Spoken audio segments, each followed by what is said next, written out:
What's going on, guys? So I decided with the recent ParadoxCon remix, giving a nice shout out from the mod developer team behind the Paradox Converter mods, I wanted to make an updated converter tutorial from Imperator Rome to Stellaris, covering how to convert from Imperator Rome to CK3, EU4, Vic2, HOI4, and Stellaris in one video. To start with, all converters are available free through the Paradox wikis and forums. This is a change from my earlier tutorials, which at the time had a Paradox DLC as one of the converters, CK2 To EU4, now replaced with the mod, and other converters requiring a DLC to convert for EU4 To Vic2. With the recent updates to the converters, many things have been reworked, making this a free conversion experience if you already have the base games. Alongside that, with the recent converter updates, the process is significantly simpler. Anyway, without further ado, let's start with Imperator Rome to CK3. In the case of Imperator Rome, we load up a normal game and can play as any nation we want. When we feel it's time to convert, in my case, only a few days into the game, we simply need to save the game. In this case, I call my save Mega Campaign Tutorial. Then we need to download the Imperator Rome to CK3 Converter, which was recently given a nice update with a variety of features.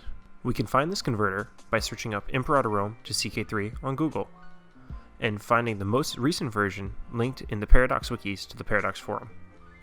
I will link these download locations in the description and comments below.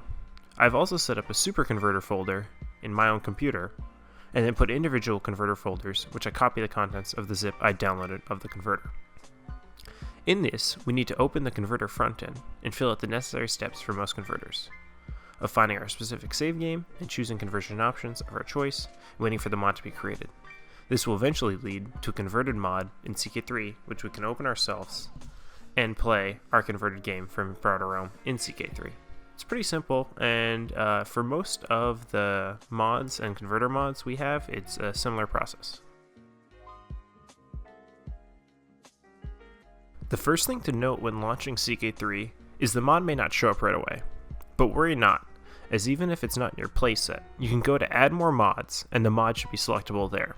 Once the game is loaded, we can see that the CK3 world mirrors how our Imperator Rome world ended, in this case with it being the base Imperator Rome start. It should also be important to note that since republics are unplayable in CK3 at the moment, it may not be possible to continue certain games with a converter, like a Roman Republican game. Similar to converting from Imperator Rome, we need to save the game and download the CK3 To EU4 Converter by searching up CK3 To EU4 Converter on Google or using the links linked in the description. In the past, converting from Crusader Kings was done through a converter, but with the recent update to CK3, this is now available through a free mod. The mod was also recently updated to be compatible with EU4 1.31, or Leviathan.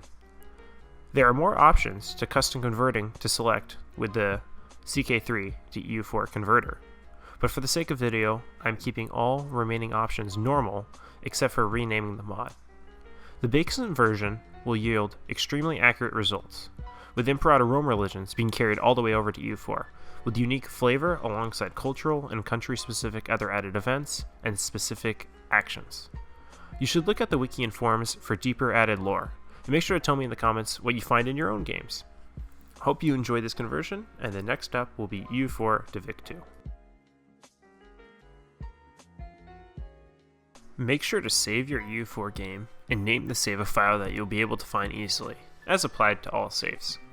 When converting to Vic2, remember, unless you change the settings in the converter, your pops and country will be affected by your ranking in EU4, and the development of your nation in EU4, so the better developed you are, the more populous and advanced your country will be in Vic2. Similarly, regions will still carry over into pop values from EU4, originally brought from in the case of Imperator Rome, with the religions being carried over to CK3 and eventually EU4. Another note is Vic2 spears and alliances will eventually carry over into HOI4, so keep this in mind as you play. Another important thing to note is uncolonized land in EU4, even land that's traditionally colonized in Vic2, will still be uncolonized in Vic2, so it's your last chance to colonize this land before it becomes wasteland in HOI4. And because of me converting early from EU4, this specific world in Vic2 is extremely underdeveloped and rural, when compared to other worlds which you may convert from the end of EU4. Besides that, the world is still extremely accurate, and due to the recent updating of all these converters, your game will be completely playable and hopefully normal unless you have some issues, which you can always bring up with the forums, in the comments, in my Discord, etc. Hopefully, the EU4 to Vic2 conversion works out for you.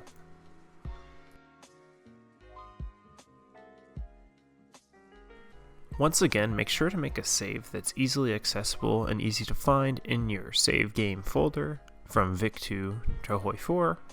As mentioned earlier, all the mods can be found in links in the description or by searching up on Google the specific mod you want, in this case Vic2 to HOI4 conversion, and going to the wiki and downloading the links from the forum and making sure you have the most recent version by checking the mods in the wiki and the forum every so often, as they do update every few months. In the case of the Vic2 to HOI4 mod, there are a few special things you need to note. When finding your save game, it will show up under your mod in the Paradox Interactive Vic2 folder, not just in the general save game folder. So you have to click on the Paradox Interactive Vic2 mod folder, in my case, Mega Campaign Tutorial, and then in that it will say save game. Also in the converter frontend, you will need to select the mod you are using in order to have it properly convert, unlike in which the previous converters did not have us use this extra step. Now when going into HOI4, you should, as mentioned, note that the lands not colonized in Vic2 will become wasteland, alongside a feature of one of the many features that you can change and customize, making the Sahara and a few other places wasteland, like normal HOI4, which you can also edit and choose to go for or against. Also, large alliances and spears will be made into HOI4 factions, and the conversion will also take the industrial capacity of Vic2 and factor that into who will have the most civilian and military factories, etc., alongside taking governmental and political ideologies and accounting that into who you'll have. In my case, this was pretty basic because it's the early game and I didn't really do that much in EU4, so basically everyone's authoritarian or totalitarian, no one's really democracy, but I mean, it doesn't matter depending on what you do. Also, as mentioned, because of the recent updates and balance changes, especially if you're going just from Vic2 to HOI4 straight up, you should have great performance, but even in my case, I would have pretty good performance going all the way from Imperator Rome to HOI4, and with a little doctoring and editing, you could have a very nuanced, interesting scenario in HOI4, almost similar to base game HOI4, or a well-doctored mod with all the flavor and events. Finally, we come to the interesting case of converting from HOI4 to Stellaris. In my opinion, there's no perfect way to do this. There's a created converter from 2018 that has not been updated to the newer versions of Stellaris, therefore 2.0 and etc. past that. It did not work for me when I attempted to open it.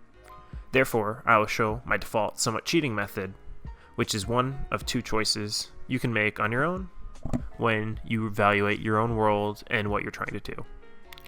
If the world is one-sided and controlled by one alliance, whether that's the alliance you control, an AI alliance, or etc., I will simply take that alliance and model it and how it came out to be in control of that HOI4 world. However, in the case of this world, which is the world I am converting right now, I'll instead use my other method and model the major alliances / major powers in HOI4 as individual planets, giving them each a backstory, maybe in the case the strongest or Ming or whoever united the world and the other two fled, giving them specific backstories and specific content in Stellaris. Also keep in mind that the secondary color of flags is what decides this main map color. So in making time lapses, I have to make sure that the main map color matches the country in HOI4. I also want to give them cool pronouns, nation names, etc., more flavor, blah blah blah. When wanting multiple of these nations to spawn, make sure to lock them in when spawning them into Stellaris, and you can look around to ensure they generate. Overall, Stellaris is the most disconnected, but you have to keep in mind it's 200 something years after HOI4, there's no proper converter. The best way to do it is kind of to do it yourself and hope that it works out the best. Anyway, that is going to be it from Imperator Rome to CK3 to EU4 to Vic2 to HOI4 and Stellaris. Hopefully you enjoyed this converter tutorial. Check out some of my more new and future videos. I'm going to continue working on scripting and other videos, but I definitely want to get this out, especially since I got that big shout out. This is the process I use, keep in mind, when I'm making time lapses, but I could imagine it being done for an extremely long playthrough. Hopefully it would be stable, or for a couple years in each game. Remember to use the forums to download the newest versions of the converters and ask questions, and also you can ask questions in the comments. Make sure to subscribe for more videos like this, and like the video to show support. Peace out, guys. Hope you guys have a good summer, and thank you for checking in on my channel. And once again, let's get to 6,500 or 7,000, I don't know. Cheers, guys.